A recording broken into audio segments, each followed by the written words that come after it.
This video is sponsored by Normandy 1998, 212th Trooper, Silas 1610, Common CJ, Rune Scribble, Kids of the Kitsune, Blood Down, and Papa Poto, and brought to you by Normandy 1998 who requested this topic. If there is a video you want me to make, just head over to Patreon or become a channel member, and select the Pickle Producer tier, since among other benefits, you'll get to make a video request every month, be it the continuation of an existing series or a brand new story. Now, before we get into today's story, I just want to ask you to do me a favor, hit that like button since it tells YouTube you like what I do, and check whether you're subscribed, since only about a quarter of my viewers are, and it's a free way to keep up to date with all my content. In return, I'll do all I can to keep making regular quality content for you. Thanks, and let's hop in.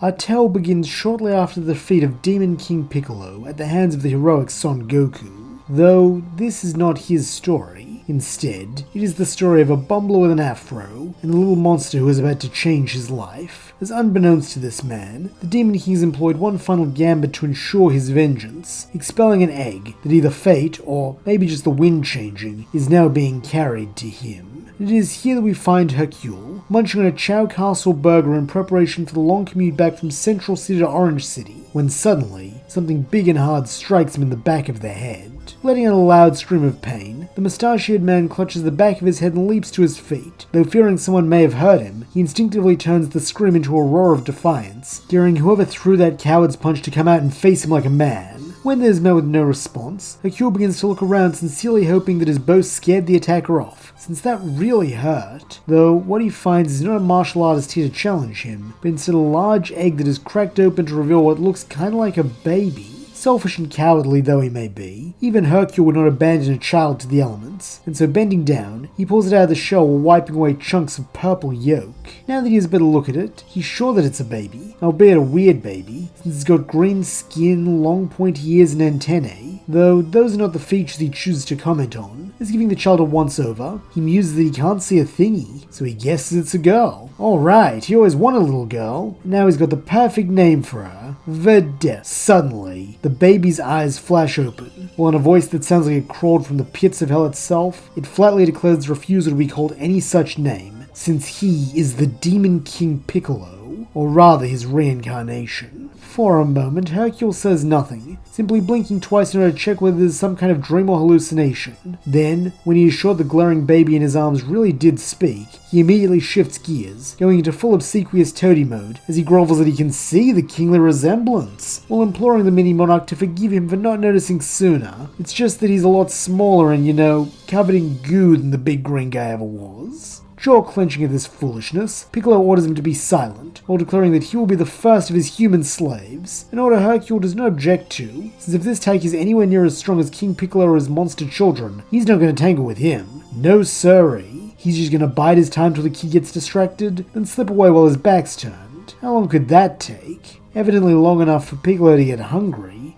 As in an imperious voice, he commands the new servant to bring him sustenance, with Hercule awkwardly offering him the other half of his burger. Thankfully, the would-be Demon King deems this acceptable, taking the proffered sandwich and tearing through it with surprisingly sharp little fangs. When he is done, he next demands to know this human's name, with the man hastily stammering out that it's Hercule. Well, technically it's Mark, but nowadays he mostly goes by his stage name, Mr. Satan, with his final answer pleasing the child, as he grins wickedly and states that the Demon King's right hand should have the name of a devil, so he approves. Not really knowing what to say to this, Hercule simply keeps nodding since that has kept him alive so far, though he has to admit that right hand sounds like a much better gig than slave, with him even chuckling a little to himself that look at that, he's already earned himself a promotion. Though, as he will soon learn, the job of right hand is an awful lot like parent. As having acquired food, Piccolo next orders the mustachioed man to take him home, with this being the Satan Castle Dojo, where Hercule, or as Piccolo calls him, Satan, presides as dojo master following the death of his mentor a few years back. Unsurprisingly, the mini-monarch is rather pleased with his devilish castle, co-opting it as his new palace and headquarters in his operations to vanquish Son Goku and then conquer the world once again. Though, to do so, he will need to strengthen his young body, as while it has the Demon King's memories and potential,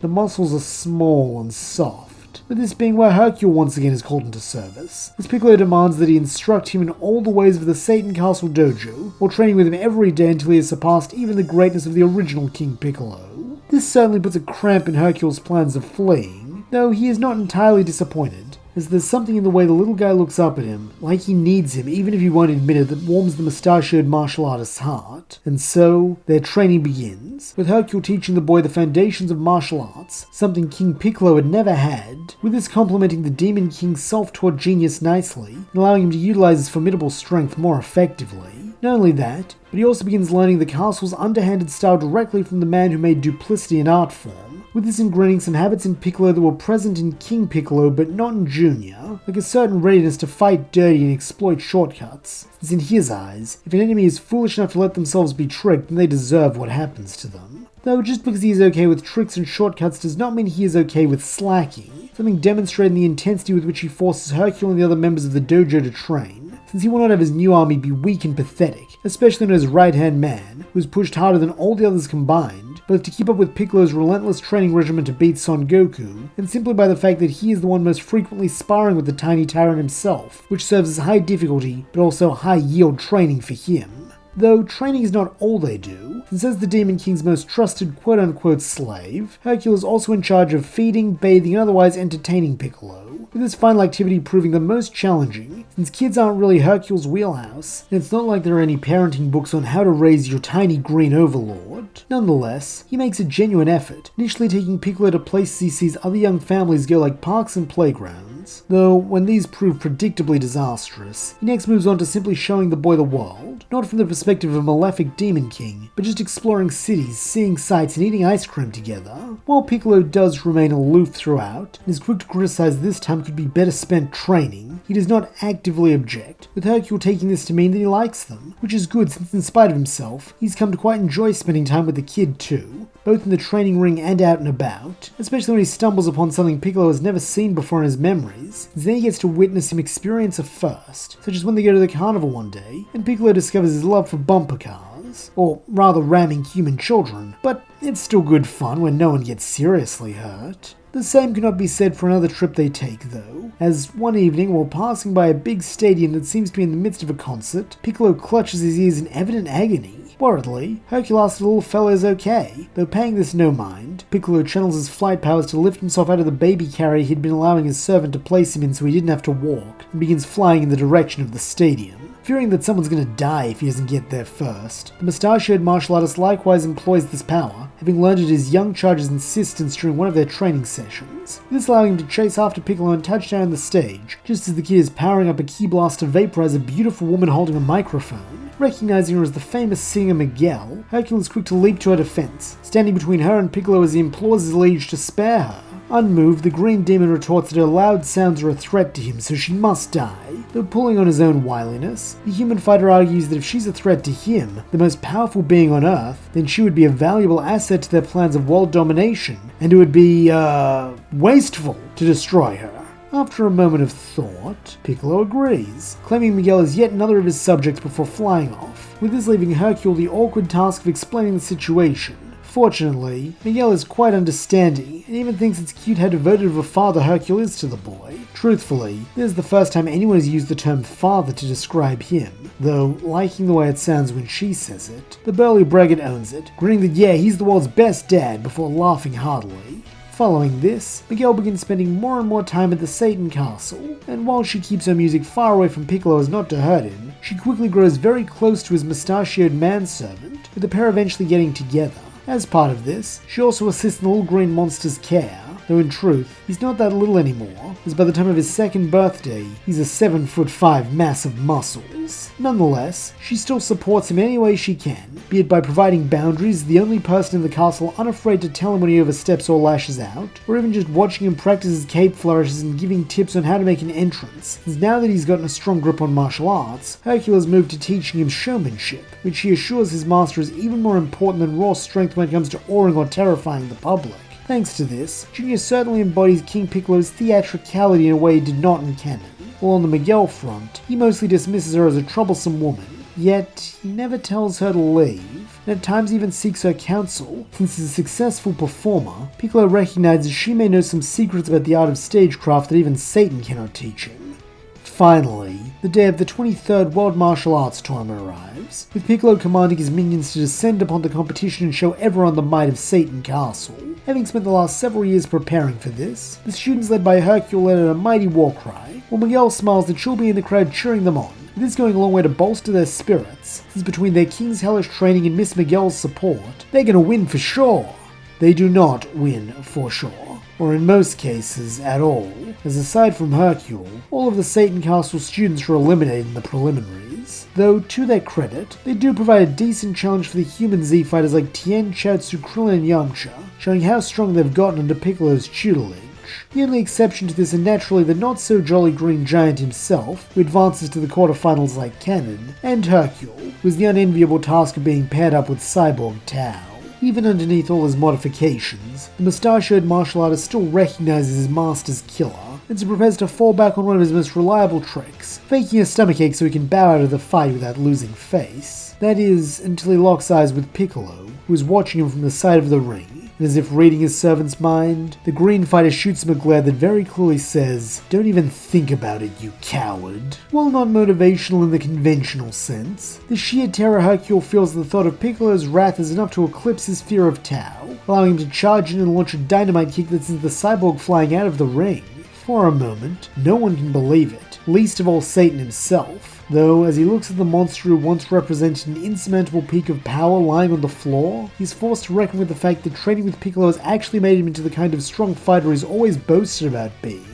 And so it is the 8 quarter-finalists are announced, with Tien still asking Chaozu to mess with the roster so the heroes don't have to fight each other in the first round. For the most part, the little hopping vampire complies and assigns the same matches as Canon, aside from one notable exception, as not wanting any of his friends, but particularly Tien, to be hurt by the man who beat Tao, Chaozu instead pairs the Triclops up with Yamcha so they can have a rematch they've both been wanting, while assigning Mr. Satan to fight Hero, a strangely ordinary-looking man, but one who managed to fight his way here like all the rest. As a result, Tien vs Yamcha is the first match on the docket, with the two fighters having a much more honourable duel than last time. Unfortunately for the scarred bandit, it does still end the same as their prior tournament bout, but at least this time both his legs remain unbroken, and when he falls, Tien helps him up with a nod that he's gotten really strong, while Yamcha grins that his rival just got lucky, but third time's the charm, so we better believe the next time they face off, he's gonna win. Following this is Goku vs Anonymous, which has its canonical resolution of Goku and Chi-Chi getting engaged, while in a similar canon manner, Krillin takes the first shot at Piccolo only to lose.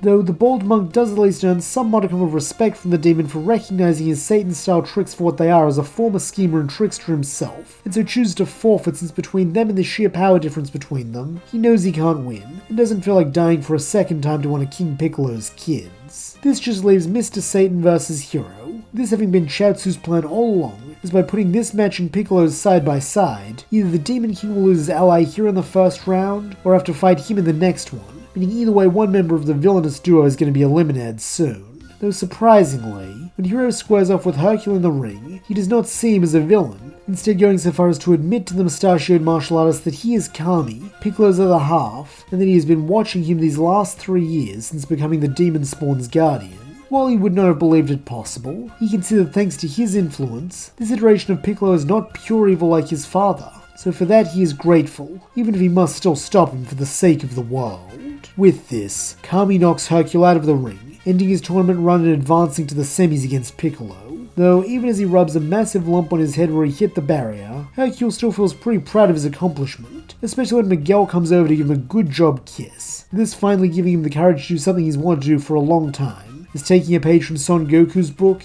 he asks her to marry him. This is met by a delighted yes from the singer, while those in the crowd who saw this proposal cheer and applaud. Even Piccolo approaches to give his approval, gruffly stating that he condones this match as their king, since they make a good couple, at which point Miguel beamingly pulls him into the family hug as well. From here, things progress on their canon path for a while, as Goku still faces and beats Tien, while Piccolo conquers Kami by reversing the Mafuba, though with a lot more showmanship, as instead of leaving the crowd in doubt as to what happened, he leans on his wrestling heel persona, cackling that he stole Hero's soul, and will do the same to any fool who defies him since he is the Demon King reborn. Understandably, this caused something of a stampede as many spectators flee the stadium as to not lose their souls, with Hercule whispering that Junior might have to work on his improv, as while he gets an A for stage presence, if he's too scary like now, there'll be no one to see him win and spread the word of his greatness. Taking this under advisement, Piccolo concurs that they'll discuss new lines when they head back to the castle, though for now, it's time that he crush Son Goku and get his revenge.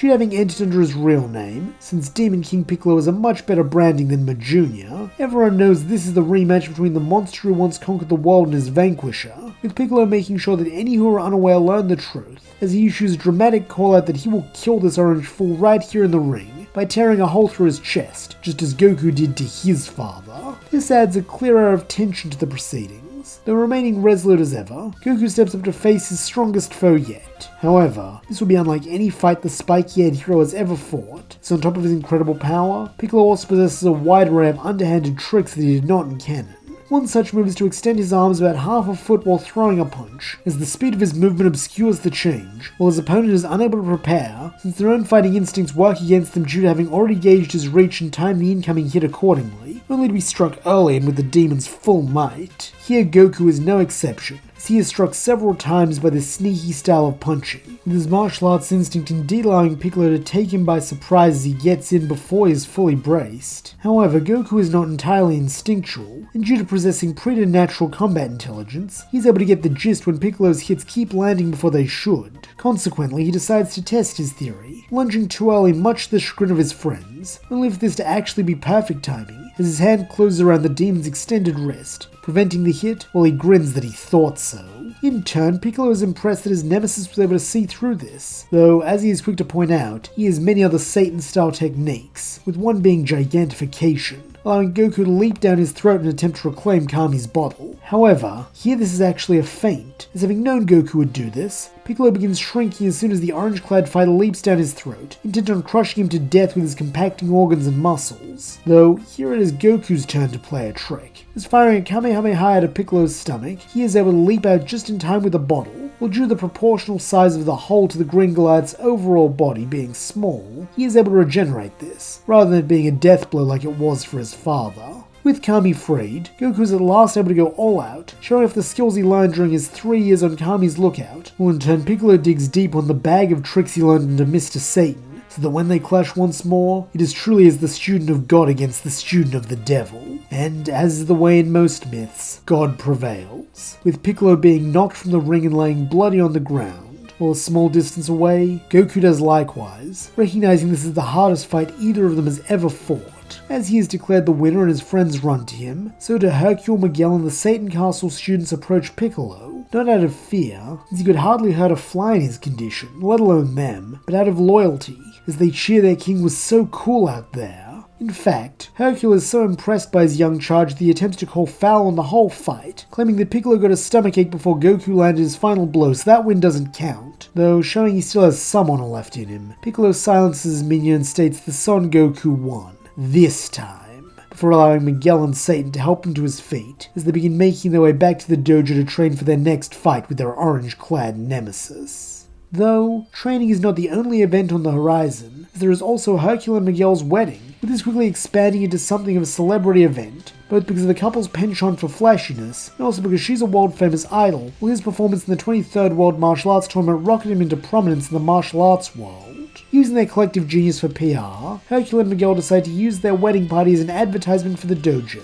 making it their venue in the hopes of attracting more paying students. This does unfortunately mean involving Piccolo, who neither wants to involve himself, nor is particularly good for the brand, considering the whole connection to the Demon King who briefly took over the world. Though showing why she's the true brains of the operation, Miguel spins this by allowing the world to see him and Mr. Satan not as evil martial artists, but as the father and son they are, often catching candid moments of them bickering over domestic matters like whether Piccolo has to write a speech, or all supporting each other, such as when Hercule throws a brick through a tailor's window then flees after they claim they couldn't make a jacket for a 7'5" green freak. By drip releasing these through a publicist, Miguel is able to subtly change the perception of the younger Demon King, so by the time the wedding day actually arrives, many in attendance look upon Piccolo favorably as he stands beside Hercule at the best man's position. And this is not the only blessed news, as soon after, Miguel announces that she's pregnant, with this making Hercule weep with joy, while Piccolo grins evilly that good, soon he will have a minion he can forge from birth to be the ultimate demon.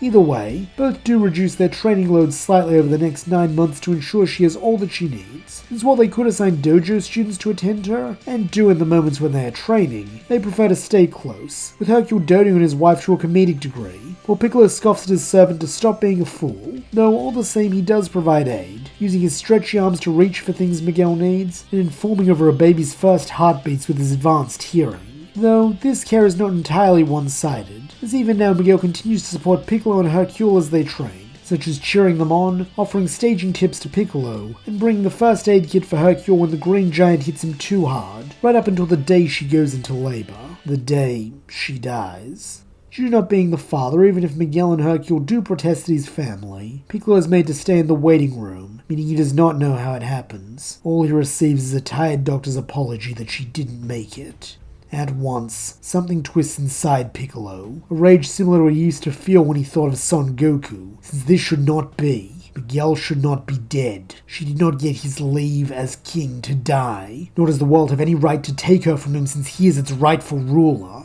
Refusing to allow these feelings to swallow him, Piccolo chooses the only thing that makes sense: action, as flying through the window he sets off in search of the Dragon Balls. Due to not having the Dragon Radar, this is not an easy process, though by drawing on his father's knowledge, such as the idea to shake down the Pilaf gang and other ne'er-do-wells for hints, he is eventually able to acquire the first 2 balls. Meanwhile, having observed this and fearing what wish Piccolo might be planning to make, Kami dispatches Goku to stop him. However, when the spiky head fighter arrives at the demon's location, Piccolo has neither the time nor any interest in fighting him right now, with him first barking at the man to get out of his way. Then, when this fails as Goku refuses until he knows what Piccolo is planning, the taller warrior bluntly states his wish, as it's the quickest way to resolve this. For a moment, Goku is speechless, though remembering his own quest to revive Bora, he not only agrees to let his rival pass, but also offers to give him the 4-star ball he has already collected and the Dragon Radar, though the latter comes with a caveat that he'll be tagging along, since Bulma would be pretty mad if he just loaned out her stuff, especially to Piccolo. Once again choosing efficiency as he can't stand this feeling and wants to correct the ontological error hanging over him, the Green Man grunts that Goku can come, but not to get comfortable around him, since he's still going to kill him someday. Chuckling that they'll see about that, since he'll fight Piccolo whenever he's ready, Goku hops back on the flying Nimbus and begins leading the demon spawn back to his home on Mount Paozu. Understandably, Chi-Chi is none too pleased when the monster Piccolo comes strolling through her door.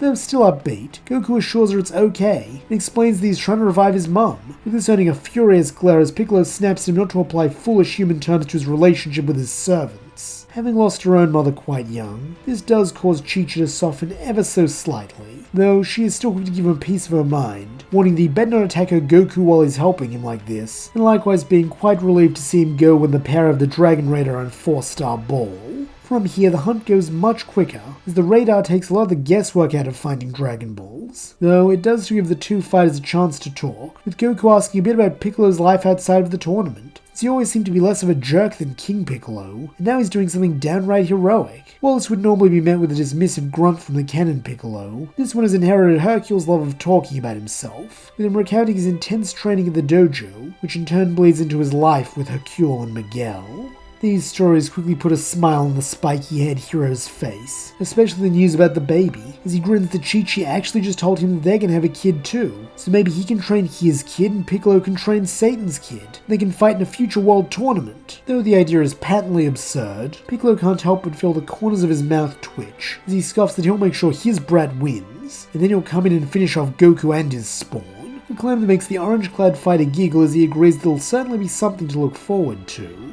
Finally, they manage to get the last of the Dragon Balls, and so summon Shenron so that Piccolo can make his wish to revive Miguel. Though, when he states his desire, the Eternal Dragon replies that he can't grant this wish. That human died of natural causes, which is beyond his purview to revive. Hearing this, Goku tenses, ready for his rival to lash out in rage, though, to his surprise, the demon's shoulders slump as a horrible emptiness fills him. Never before has Piccolo faced a wall that power, drive, and intimidation could not topple, yet here it is. And while he briefly considers killing the dragon like his father did, he knows deep down this will give him no satisfaction. Instead, when Shenron asks if he has another wish, he just sighs and shakes his head, allowing the balls to disperse, since right now even world domination has no appeal. Then, without a parting word, he takes flight, leaving Goku and returning to the Satan Castle Dojo. Not that he expects to find any comfort or fulfillment there either, though what he does find is a harried-looking Satan, who lets out a sigh when he sees the young Demon King enter, expressing relief that he's okay.